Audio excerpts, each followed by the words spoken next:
Hi, this is Joe again with another review. For the sake of this video, we'll be discussing the 1995, getting to say true story film, and also an action movie as well. The 1995 movie, Apollo 13, starring Tom Hanks, Gary Sinise, Kevin Bacon,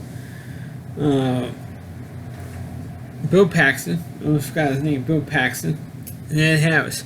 Of course, this film is based on a true story of what happened back in 1970 with the Apollo 13 moon mission.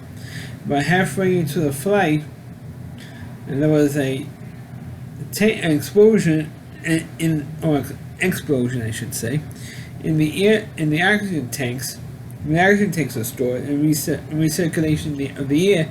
There was an explosion there because there was a faulty valve in there. It was a faulty piece of equipment that controls the airflow, and because of that low technical floor, one of the oxygen tanks blew up, and they didn't have enough oxygen to go to the moon, so they had to and they barely had enough oxygen to come back to Earth. And they had to come back, turn the capsule around, and somehow come back to Earth. And they, of course, big shock, they did survive. All three made it out, came back to Earth. The one, like years later, passed away. Another one became a state senator, Kevin Bacon's character, who once again played a character named Jack.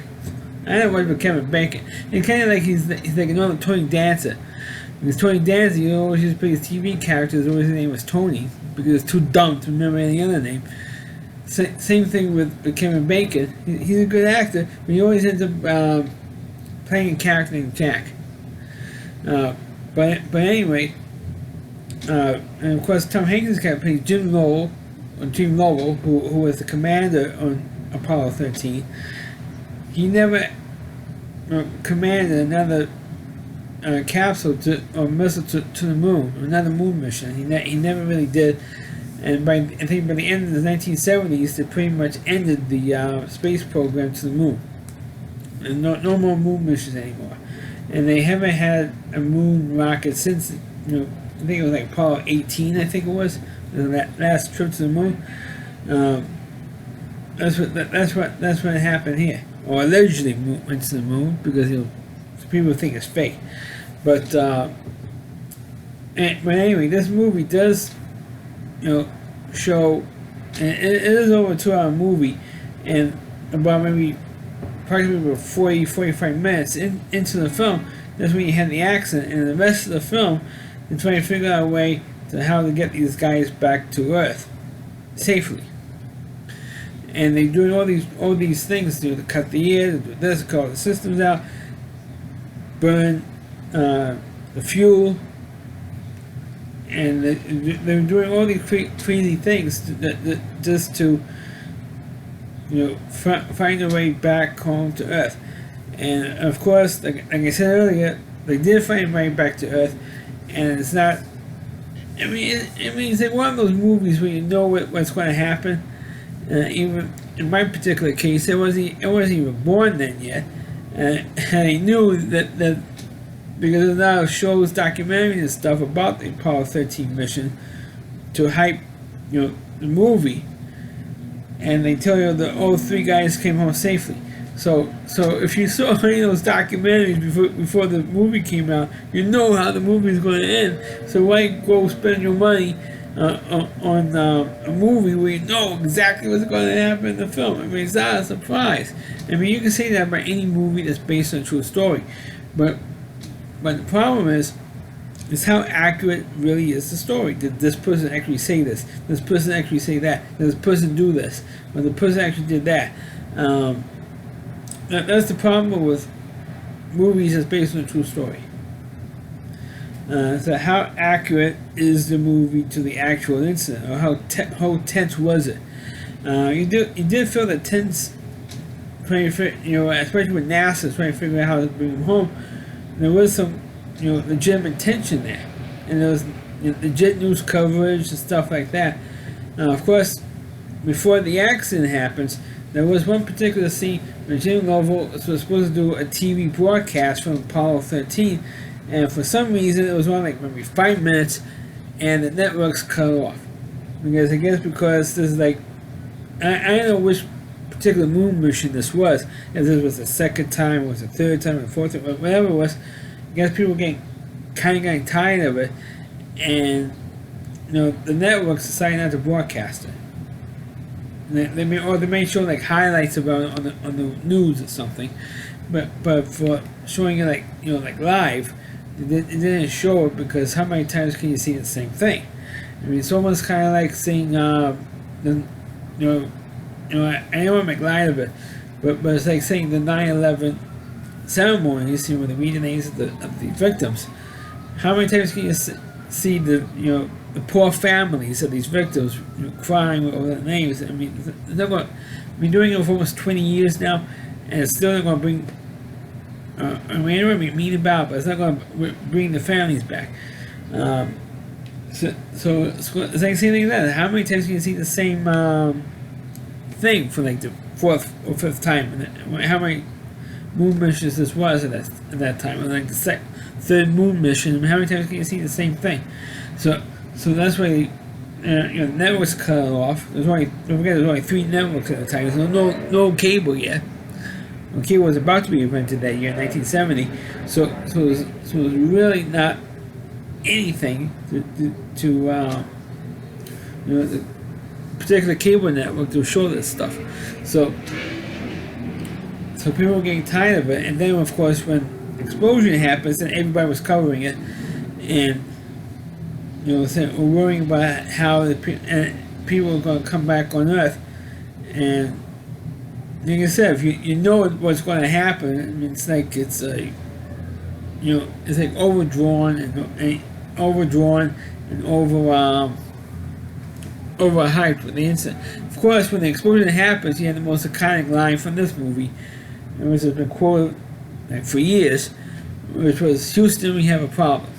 It was uttered by Tom Hanks or Jim Lovell.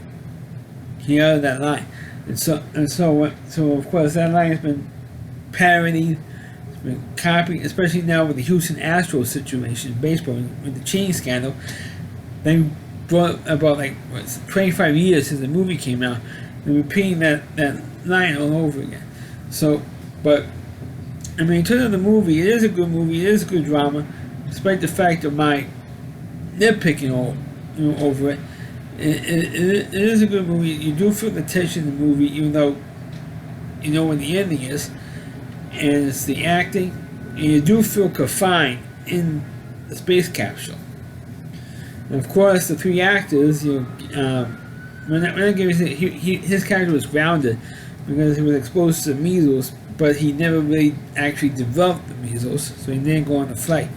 But Bill Paxton, Tom Hanks, and Kevin Bacon, they had to have physical training with NASA to move around properly in no gravity.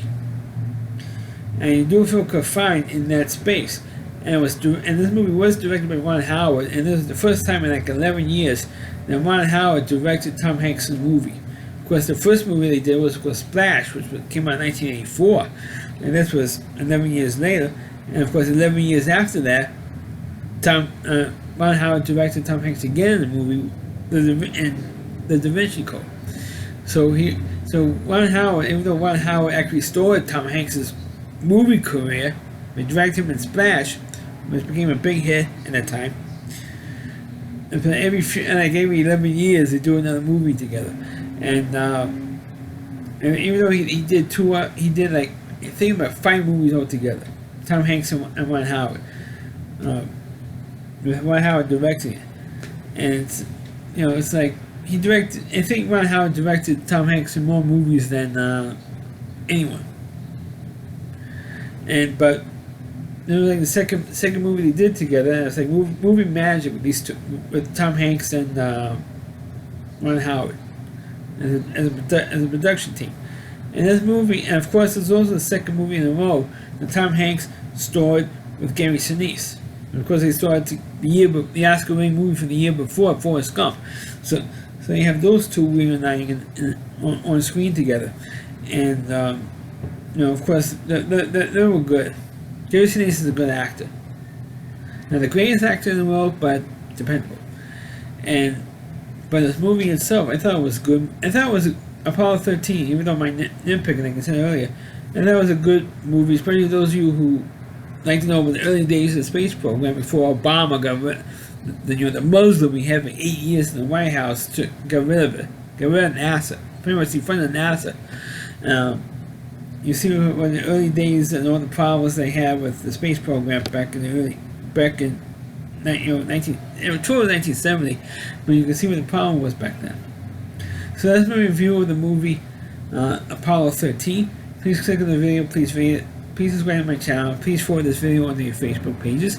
You can check out all my videos on my YouTube channel at RowdyC.com, it's all WDY, RowdyC.com, it's the homepage, and Rowdy Reviewer. Chris Lee Moore, please check out all of his videos on this website. Thanks for watching, catch you next time.